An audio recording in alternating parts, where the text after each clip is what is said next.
After 34 years of marriage, I thought I knew my husband's handwriting the way a woman knows the sound of her own front gate closing at night. Not because I studied it, because life does that to you. It puts another person's signatures, lists, notes, birthday cards, receipts, and quiet little domestic marks all over the years until recognition becomes instinct. So when the bank manager glanced down at the form in front of me, frowned slightly, and asked whether I wanted the file pulled under my husband's main signature or his alternate one, I didn't understand the sentence at first. I actually smiled at him and said, "There must be some mistake. My husband only has one signature." And that was the moment my life split in two. Not when I found another woman, because there wasn't one.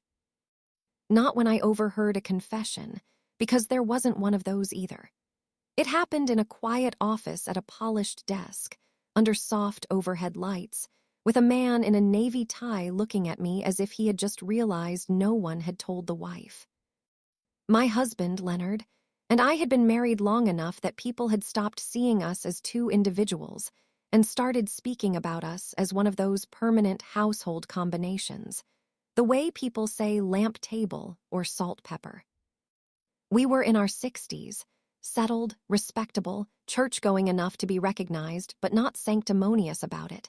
The kind of couple who got invited to retirement dinners and neighbors, anniversaries, because we looked like proof that stability still existed somewhere.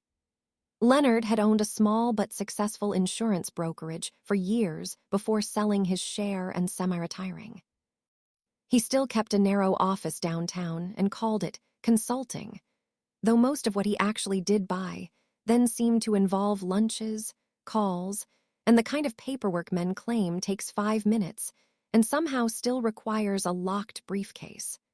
I had spent most of my adult life teaching literature at a private school and then moved into curriculum work later on. We had one grown daughter in another state, 2 grandchildren I saw through screens too often and in person not often enough, a brick house with white trim, and habits so old they had stopped feeling chosen.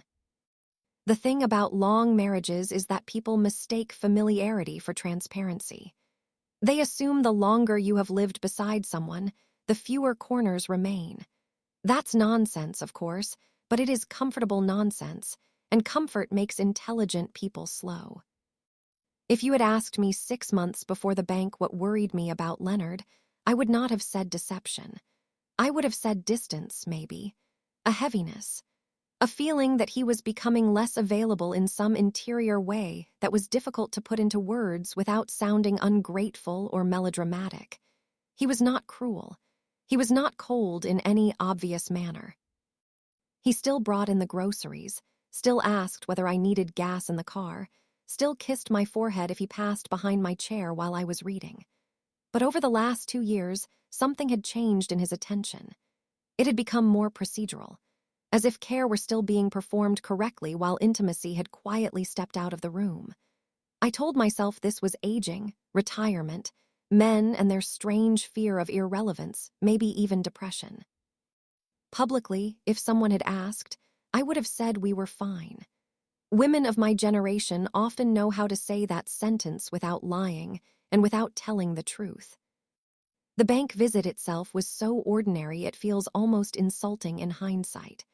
I went because a certificate of deposit in both our names was maturing, and Leonard had told me to stop by on my way back from lunch with a former colleague and ask for the rollover options. He was out of town for 2 nights on what he described as a small consulting matter in Hartford. Nothing glamorous, nothing suspicious. He gave me the folder in the morning before he left and said, "If they ask anything complicated, just have them print it and I'll look at it when I'm back." That line would have sounded perfectly normal to almost anyone. At the time, it sounded mildly annoying. Leonard had developed a habit of keeping all financial complexity in his own hands, which I disliked but had never forced into a serious fight. He always had explanations. He liked order. He thought in systems. He had dealt with money longer. He didn't want me bothered by paperwork that would only irritate me. Annoying, yes. Sinister, no. The bank manager's name was Daniel Pierce.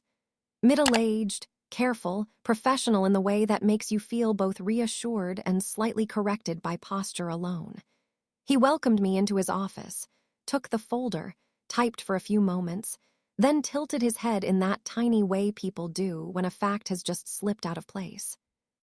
He looked back at the screen, then at me, and asked whether I preferred the current household structure remain attached to the primary signature or whether I was there about the older account activity tied to the alternate one. I laughed because I truly thought he meant another customer with a similar name.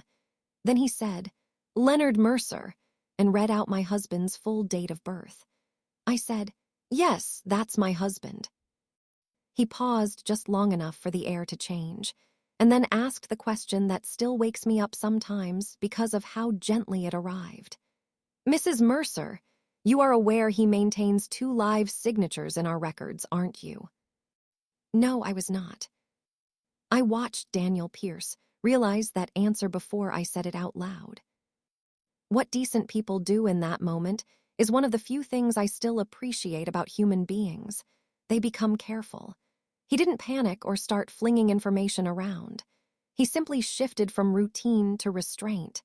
He asked if I was authorized on the household products. I said yes. He asked whether I would mind waiting while he clarified what he could legally show me without my husband present. I said yes to that too, though if I'm honest, I would have agreed to almost anything in those 3 minutes, because the room had already stopped feeling like a room where normal wives sat. The first thing he showed me was harmless on its face. A signature card, my husband's known signature, the one I recognized instantly. Broad L, compressed M, downward slant on the final letters as if he were slightly impatient even with paper. Then he showed me the other one. I knew immediately it was his. That is the part people never understand when they haven't lived inside a person's habits long enough. It wasn't a forgery, and it wasn't some wild disguise with a different name entirely. It was him, just not the version of him that belonged at our kitchen counter. The alternate signature carried the same hand pressure, the same disciplined spacing, the same rightward lean, but it was clipped, flatter, almost more anonymous. Leonard Mercer still, but not for me. Not for bills, Christmas checks, anniversary cards, or the tax returns we signed together. It was the signature of a man who wanted to be recognized by institutions while remaining slightly less visible to everyone else. Then came the numbers. There were accounts I didn't know existed. Not a criminal empire. Not millions hidden in the walls. Real life is usually meaner than that because it uses plausible scales. 2 checking accounts. 1 investment account. 1 small business line that had never been disclosed in our household records. Transfers over years, not months. Patterns. A second mailing address tied to a private box in another town. Documents signed under that alternate version of his name. Enough money moving through those channels that this was not late-life foolishness or a harmless hobby account. It was architecture. Quiet, patient architecture. I remember hearing myself say, "There must be some explanation." I don't know whether I said it for him or for me. Daniel didn't answer. Bankers who have lasted a while know that silence is often the most ethical response when someone's world is splitting open in front of them. He simply slid another page across the desk. It was a record of an older signature authorization review, and next to one of the references was a name I had never heard before. Edith Vale. It meant nothing to me then, which is perhaps why it frightened me more than a woman's name should have. It wasn't labeled beneficiary or co-owner. It was worse than that. It was unlabeled enough to matter later. I left the bank with copies I was legally entitled to receive, a printout of what required my husband's presence, and the particular kind of nausea that comes not from confusion, but from the sudden awareness that confusion was part of the design. In the parking lot, I sat in my car with the door still open and looked at Leonard's 2 signatures again. 1 husband, 2 legal hands, a whole second set of motions he had practiced enough to make official. I thought about his briefcase. His locked desk drawer, the small irritation in his voice whenever I asked too much about money, The way he would answer practical questions with what sounded like reassurance, but always functioned as a closing statement. I've handled it. That's already taken care of. No need to tangle yourself in all that. Women like me are often trained to call that competence, especially when it comes from men who are quiet and broadly respectable. But respectability is the easiest costume in the world to tailor if you stay in it long enough. I did not call him from the bank parking lot. I came close. I took my phone out twice and put it down twice, because even then, in that first hour, some part of me understood that if I called too early, I would be stepping into his terrain. Voice, pace, explanation, tone, selective calm. Leonard was never better than when he had 30 seconds to frame reality before anyone else had seen enough of it. No, what I needed first was not his story. It was more of the truth.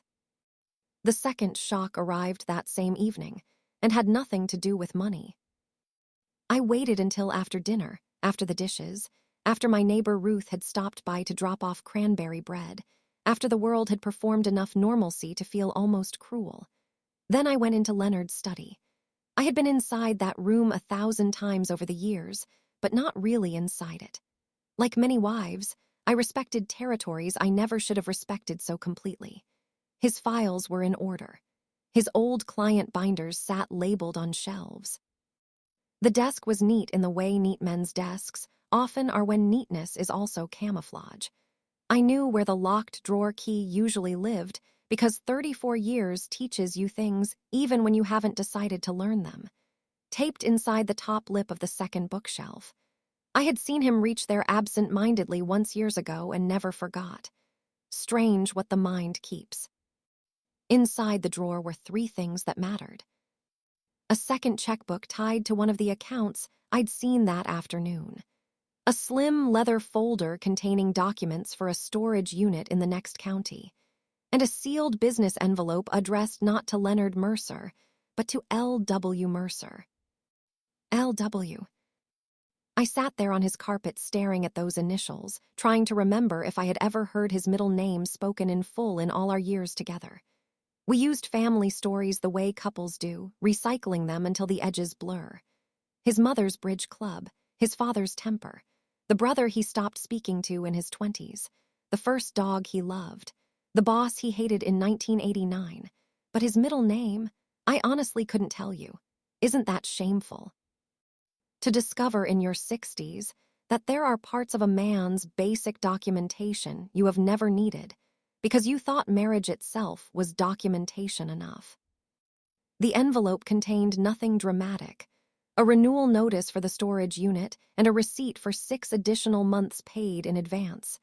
But the address attached to the unit was not our house, not his office, not the bank's private box, and not any property I recognized.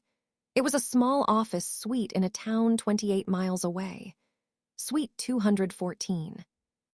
That was the moment the story stopped being just financial. Because money, however painful, can still be explained in ugly but ordinary ways. Fear, debt, pride, addiction, affairs. But a storage unit, a second signature, a private box, and an office suite, that was a life with doors. And if there is one thing age gives a woman, it is less patience for pretending not to see doors once they have appeared. The next morning I called my daughter, Susan, and nearly told her everything. Then I stopped myself. Not because I wanted to protect Leonard, because I didn't yet know what I was asking her to hold. She lives in Oregon, has twins in middle school, a husband I like, a demanding job, and a heart too quick to move toward me whenever she hears strain in my voice. I could hear enough in my own voice to know that if I let even one sentence slip too early, she would be on the first flight or living sleepless 3 time zones away while I still had no clear shape of the truth. So I said only that I was handling some paperwork and might need a day or 2 before I called again. She asked if I was all right. I said yes. That was the first lie I told to protect myself, and I remember noticing with bitter admiration how natural it felt. Leonard had trained the atmosphere of our marriage around selective information so thoroughly that even my first act of rebellion resembled his methods. 2 days later, while he was still in Hartford, I drove to the office suite. It was in one of those aging brick commercial strips built in the late 70s, respectable enough from a distance and strangely anonymous up close. Not rundown, not thriving. The kind of place where accountants, insurance sub-brokers, estate planners, and dull little consulting operations bloom and fade without ever becoming anyone's destination. Suite 214 was on the second floor beside a tax preparer and across from an office for a water filtration company. The door carried a frosted glass insert with black lettering. Mercer Advisory Services. No first name, no branding, no logo, no website on the glass, just enough legitimacy to survive daylight. I stood there for a very long minute, staring at the name, and felt something colder than fear settle into me. Leonard had not hidden one bad decision. He had built a parallel professional identity stripped down to the minimum necessary for function. Not secrecy for chaos, secrecy for order. That was so much worse. The office was locked. The lights were off. A small camera sat above the corner near the hallway, and I wondered whether he could see me later if he checked footage. That thought should have sent me home. Instead, it made me careful. I walked the hall, glanced at neighboring office signs, took no photos, lingered nowhere obviously, and left. But before I drove away, I sat in the parking lot and watched. 10 minutes later, a woman in a camel coat came out carrying a file box and set it in the trunk of a gray sedan. She was around my age, maybe a little younger, with practical shoes and the posture of someone who still believed in timetables. She locked the trunk, looked up toward the second-floor windows, and for one bright, irrational second I thought, there you are, Edith Vale. I did not follow her. That restraint took more strength than I care to admit. But if there is one thing I have learned since all of this happened, it is that the first impulse in betrayal is usually the one that serves the betrayer best. Run ahead, confront too early, announce what you know before you know enough. I was no longer willing to perform my confusion for Leonard's benefit. So I went home and made lists. Not emotional ones, practical ones, dates, documents, names, account numbers, questions, patterns. My husband had spent a lifetime believing careful records belonged to him. That week they became mine. The strange thing was how clarifying that felt. For years, perhaps decades, I had adjusted to his preference for handling certain matters alone because it seemed easier. Easier is a dangerous standard in marriage. Easier for whom? Easier in service of what? Every time I had let him say, "I'll handle it," I had not been choosing peace. I had been abandoning visibility. That realization enraged me in a clean, energizing way. Not because I suddenly blamed myself for his deception, but because I understood how much of my trust had been absorbed into his convenience. When Leonard came home from Hartford, he brought me pralines from a confectioner I like and kissed me with the same practiced affection he had used for 34 years. I stood there in our kitchen, holding the box of candy, and wondered how many lives he had crossed thresholds between while maintaining exactly the same expression. He asked if the bank was annoying. That was his word. Not fine, not useful, not what they needed. Annoying. I told him they had printed the rollover options and said we could review them later. He seemed satisfied. Too satisfied, actually. The confidence of a man who believes he has calibrated the world correctly is one of the most dangerous expressions on earth. For the next 2 weeks, I did something I never imagined I would do in my 60s. I studied my husband. Not obsessively in the chaotic sense, methodically. Which days he went into town, which jacket he wore when he expected to be seen, and which one he wore when he wanted to look forgettable. How often he checked a second phone I had never really registered because he always called it his old office line. Whether he opened certain mail in front of me or alone. Whether the briefcase grew heavier on Thursdays. Whether the locked drawer key shifted position after he used it. I was shocked by how quickly observation changed what I could see. Once I stopped participating in the fiction of accidental opacity, patterns leapt forward like they had been waiting impatiently for me to catch up. The most painful discovery was not that he was deceitful. It was that he was boringly organized about it. Every other Thursday, between 10 in the morning and 4 in the afternoon, he disappeared under a vague category of business that sounded plausible precisely because it was so small. Legacy client check-in, closing old files, lunch with a referral source. Every other Thursday, the second phone turned up charged and active. Every other Thursday, he wore the dark blue jacket with the inside zip pocket. Every other Thursday, he left the house with a slim leather folio instead of the larger briefcase he used for public-facing meetings. This was not a man spinning out from a recent mistake. This was a schedule. The next hook in the story came from Ruth next door, though she had no idea she was serving as one. We were standing by the fence one afternoon talking about winter bulbs when she said, "I almost waved to Leonard the other Thursday, but he looked so serious walking with that woman I thought maybe someone was sick." I asked what woman. Ruth frowned, as if surprised I didn't know. "Oh, just someone from his office, I assumed. Well-dressed, caramel coat, always in a hurry." Camel coat. File box. My stomach tightened so hard I actually had to put my hand on the fence rail. Ruth kept talking, innocent as daylight. "I saw them twice this month by the old medical plaza. Not the sort of place one goes for lunch, so I figured it was work." The old medical plaza. Suite 214 was behind the old medical plaza. I thanked her too brightly and went inside before my face betrayed me. That night, I opened the second checkbook while Leonard showered and found something worse than affair payments and better than an affair for the purposes of understanding motive. Deposits. Not into the hidden accounts, but out of them and into a pattern of small disbursements tied to old insurance policy commissions, residual renewals, and consulting retainers. This wasn't just hidden spending. It was hidden earning. Income he had been skimming away from our visible life for years. Enough that taken together, it built not a fantasy, but an alternate retirement. The kind a man could use to vanish, negotiate, or divide reality on his own terms the moment it suited him. And then I found the signature on one of the deposit slips.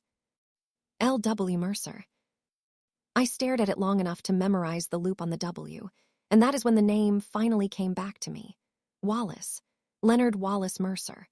I had heard his mother say it once at Thanksgiving in 1996 when she was angry he hadn't carved the turkey properly and snapped, "Wallace, for heaven's sake." We all laughed because it sounded old-fashioned. Leonard rolled his eyes and said only his mother used the full thing, but in that alternate signature, the W had become the point. The hidden hand, the part of him not meant for home. You would think the next step would have been confrontation. It was. By then I wanted more than the lie. I wanted the structure around it. Affairs are lazy explanations. Debt is lazy too.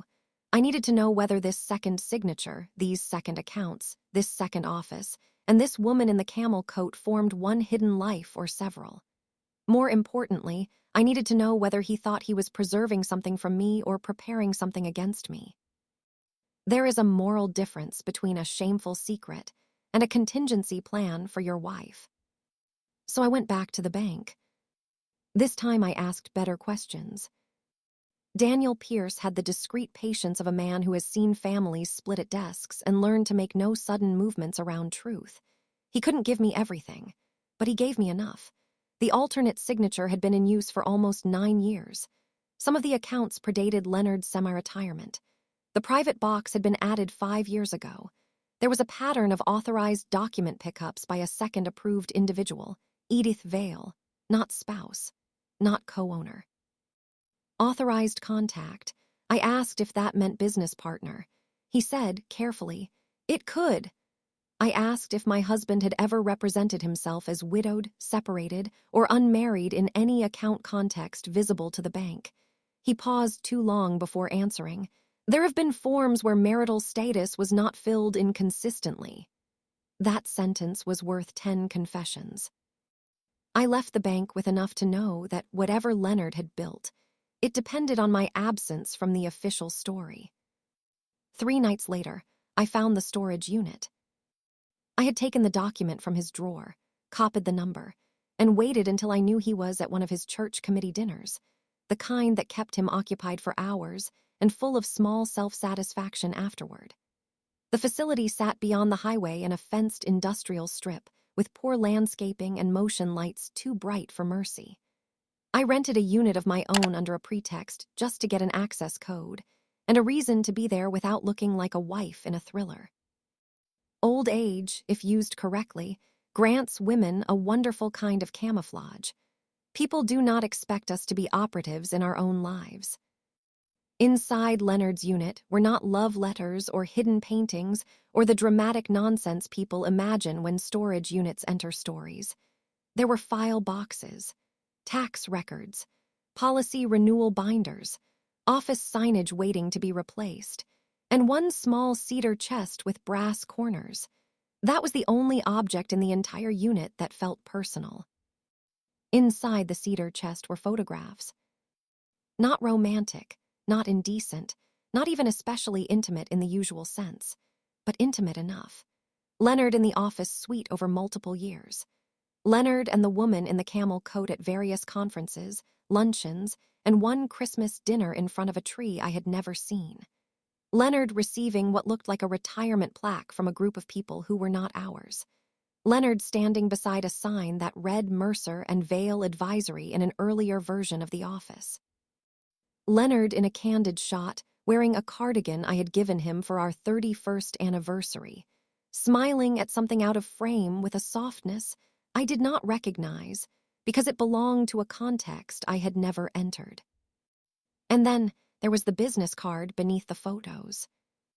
Edith Vale, partner. No Mrs. No widow, no relation stated, just partner. That was when the entire story shifted again, because a second signature and hidden money could still be about escape. But a partner, an office, public-facing materials, 9 years of infrastructure, and carefully inconsistent marital status. That was not escape. That was a parallel authorship of self. He had not merely hidden money from me. He had built a version of Leonard Wallace Mercer that functioned elsewhere under reduced truth. I took nothing from the unit, except photographs of everything. Then I did something that changed the ending from private heartbreak into revenge. I called Edith Vale. Not from my phone, not from home, from a borrowed office line at church the next morning while volunteering for the winter donation drive, which is as ridiculous and perfect as it sounds. When she answered, her voice was low, trained, and tired in a way that made me think immediately of someone who has carried too much professional discretion for too long. I said, "My name is Margaret Mercer. I believe you know my husband as Leonard Wallace Mercer." She didn't hang up. She didn't gasp. She just went quiet in a way that told me she had been expecting some version of this call for years. Then she said, "I was wondering when you would find me." That sentence changed everything. Because if she had been a mistress, she would have lied first. If she had been purely a co-conspirator, she would have defended the structure. If she had been innocent, she would have been confused. But what she sounded like was tired. Not of me, of him. We met 2 days later in a public tea room 40 miles from my house, where women our age can still sit for 90 minutes over one pot of tea, and no one assumes a thing except maybe widowhood. Edith was 60, well-kept but strained around the eyes, the kind of face that once might have been called handsome rather than pretty and had long ago stopped caring which word men preferred. She did not waste time on pleasantries. She looked at me and said, "He told me you were alive but unstable. Before that, for years, he implied you were distant, difficult, and financially dependent. I knew some of it was untrue. I did not know how much." I let that settle. Then I asked the question that mattered most to me. "Were you sleeping with him?" She looked almost offended. "No. If that would have made this easier for you, I'm sorry, but no." Good. Strangely, that mattered. Not because cheating would have been less serious, because it would have been simpler. And by then I understood simplicity was no longer available to me. Edith told me she had known Leonard professionally for 12 years. He came into her orbit through consulting contacts after selling part of his brokerage. He used the office suite as a discreet advisory structure for legacy clients who valued privacy. Over time, he had made himself financially useful, administratively disciplined, and impossible to fully pin down in personal terms. He referred to me variably, sometimes warmly, sometimes vaguely, sometimes as though our marriage existed mostly as a legal arrangement shaped by age and habit. Edith admitted she had once believed he was preparing to separate and wanted a clean financial pathway before doing so. Later, she suspected he enjoyed having two lives narrated differently more than he actually wanted either one fully disrupted. That sentence landed hard because it was truer than infidelity. He did not want to leave me. He wanted options. Then Edith gave me the final piece. There was a signing dinner scheduled in 2 weeks with 3 clients and 1 private investor. Leonard intended to roll Mercer and Vale into a larger advisory arrangement and formalize several asset declarations. According to Edith, he had implied for months that he had full domestic clarity and no hidden encumbrances that could complicate succession, liability, or ownership. Domestic clarity. I almost laughed right there into my tea. That dinner became the center of my revenge. Not because I am a naturally theatrical woman. I'm not. If anything, I was raised against scenes. But older women understand something younger people often underestimate. There is no more devastating place to destroy a liar than inside the room where he plans to become more official. Leonard had spent years building a second respectable self through paper, signatures, and controlled perception. He did not deserve a private argument. He deserved collapse at the exact point he meant to consolidate. For 2 weeks I prepared. I met with my attorney, quietly. I pulled the household records I could access. I documented transfers. I copied the photographs, the storage unit materials, the bank forms, the signature cards, the office documents, and Edith's statements. My attorney was a woman named Barbara Klein who did not waste words and did not flinch when I told her I wanted not just protection, but timing. She said, "Good. Timing is what men like this rely on most. Take it away from him." That may be the most comforting sentence anyone said to me in those weeks. I also did something else. I said nothing to Leonard. Nothing. I let him continue. I let him believe the house, the meals, the church dinners, the folded laundry, the small talk before bed, all of it still meant what it had always meant. He grew almost softer in those 2 weeks, which was its own kind of obscenity. He brought me tulips one Friday. He asked if I wanted to spend Easter with Susan's family this year or here at home. He looked across the breakfast table and said, "We've had a good run, haven't we?" I remember smiling back at him and thinking, you have no idea what kind of run this has been. The signing dinner was held at a private room in a historic inn 15 miles outside town. Stone fireplace, polished silver, menus printed on cream cardstock, the kind of place where men become slightly louder because they mistake expensive wallpaper for authority. Leonard wore the navy suit I like best on him. I helped him choose the tie. That part still pleases me. Edith was there in black. 3 clients, 1 investor, and a legal associate from the investor's side completed the table. Leonard introduced me as his wife with such polished ease that for a split second I saw what everyone else had always seen. Stability, maturity, a man with a clean life entering his next chapter with discipline. Then I remembered the second signature and the storage unit and the 9-year architecture of omission, and whatever softness remained in me closed like a door. The meal moved as such meals do, pleasantly, boringly, men speaking about continuity and stewardship and client confidence. Leonard referred to the future 3 times before the soup course. He spoke of streamlining structures, consolidating identity, and reducing exposure. Exposure. That word nearly made me smile. I waited until after the fish course, when the first folder emerged and the investor's associate said they could review preliminary declarations before dessert. Then I said, "Before anything gets signed, I think there's one identity question in this room that needs to be clarified." The whole table turned to me. Leonard's face didn't change immediately. That is one of the reasons men like him get so far. They train their faces the way some people train dogs. Stillness first, story second. I took the envelope Barbara had prepared from my handbag and placed it in the center of the table. Then I said, "My husband appears to have more than one signature, more than one set of accounts, more than one office identity, and more than one description of his marriage, depending on who is asking. I thought it would be useful for everyone here to know that before they attach their names to his next version. Silence is a marvelous thing when it belongs to the truth." Leonard said, very calmly, "Margaret, I think you're confused." That was his mistake, not the sentence itself. The choice to use that sentence in front of people already holding signature documents. Because the minute he said confused, Barbara stepped from the back of the room where she had been seated at a separate table under the pretext of arriving later and placed copies in front of each relevant person.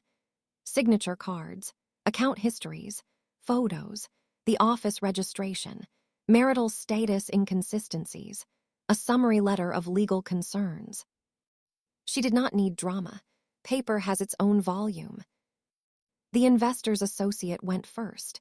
You could see the exact second professional interest replaced social politeness. One client looked at Leonard as though seeing him for the first time. Another looked at Edith, then back at Leonard, trying to understand which layer of deception she had known and when. Edith herself stayed still.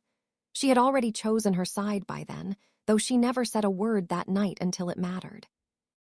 Leonard tried to reframe it as administrative misunderstanding, then as legacy planning, then as separate consulting structures kept apart for tax and privacy reasons. All technically possible explanations, which is what made them so morally disgusting. Men like him rely on plausibility more than innocence. But every explanation ran into the same wall. Why had none of it been disclosed consistently to the wife whose household identity he was still publicly using as proof of stability? Why had signatures diverged? Why had marital status varied? Why did the hidden accounts map onto concealed revenue? Why did a private storage unit contain business histories omitted from household records? He looked at me once then, really looked, and I think that was when he understood two things at the same time. I knew far more than he believed, and he no longer controlled the tempo. Then Edith finally spoke. She said, in the same low, careful voice she had used in the tea room, "For the record, I was also misled, but not anymore." That sentence ended him. Not legally, not forever, not in one cinematic burst, but reputationally, structurally, and in the room that mattered most to him, yes. The man who had spent 9 years building an alternate professional self through selective truth had just been denied the one thing he needed more than money: continuation. He left the dinner without dessert. I stayed. That part mattered to me. I stayed. I answered the questions I was willing to answer, deferred the legal ones to Barbara, and let the table settle around a new reality in which my husband was no longer the calmest person in the room. He was only the most exposed. The rest unfolded exactly the way real consequences tend to unfold, through documents, delays, denials, negotiations, and careful severing. Leonard did not confess in a dramatic speech because men like him rarely do. He tried instead to minimize, then rationalize, then isolate the issue into technical compartments as though morality were only misfiled paperwork. But the great thing about age is that by the time you are 62, you no longer need a villain to say the exact words you deserve in order to act on what he has already shown you. The divorce was ugly in the administrative sense and oddly clean in the emotional one. Once I saw the shape of his loyalty, to himself, to optionality, to versions of life arranged in parallel rather than honestly lived, I stopped craving explanations. Explanations are for people who still believe understanding will restore something. I did not want restoration. I wanted perimeter. Susan took it hard, then better, then harder again in waves, which is how adult children grieve when one parent turns out to have lived by narrative rather than truth. She asked me once, months later, whether I thought her father had ever loved us. I told her yes, but not in a way that outranked his need to remain divisible. That may sound cold. It is. It's precise. Some people do love, but only in ways that leave their exits lit and their options filed. As for Edith, no, we did not become best friends. Life is not that sentimental, but we became something more useful, accurate for each other. Two older women who had lived inside adjacent versions of the same man and finally compared notes before he could smooth the seam between them. There is power in that kind of witness. More than romance, more than revenge fantasies, more than any late confession Leonard might ever have attempted if cornered properly. The truth is not always freeing because it is dramatic. Sometimes it is freeing because it is boring in the exact right way. He had forms. He had schedules. He had methods. He had a second signature. Fine, now I had them too. The most satisfying moment came 6 months later, not at the divorce hearing, not in the inn, not even at the bank. It came when I stood in my own kitchen, opened a final envelope from Leonard's attorney, and saw that one of the settlement drafts still referred to the alternate Mercer business identity as though it were a neutral corporate asset. I laughed out loud, not because it was funny, because it was over. Because the great secret hand, the second name-shaped movement that had once made my body go cold, had been dragged fully into daylight and reduced to line items and scrutiny. He had built a hidden life through signatures and paper. In the end, paper took it from him. If you are listening to this and thinking, how could a woman live 34 years with a man and not know? Let me answer that before anyone else tries to. Because marriages do not fail through lack of intelligence alone. They fail through routines of trust, division of labor, respect for boundaries that should never have been so opaque, and the cultural habit of praising men for handling things. Older women know this too well.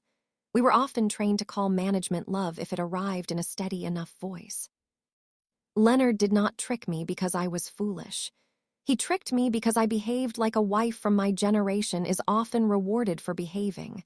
Practical, trusting, unintrusive, grateful when a man seemed competent enough to spare her unpleasant details. That was the doorway. He didn't force it open. He lived inside it. But here is the part he never calculated correctly. Women our age are not easier to fool forever. We are harder to distract once we stop protecting the story. And once I stopped protecting his story, it unraveled quickly. If you want another story about an older parent facing the moment where love, money, and humiliation finally collide, I've left one for you on screen. It begins with a father who spent years supporting his grown son, until one threat forced him to decide what kind of father he was willing to keep being. Click that one next.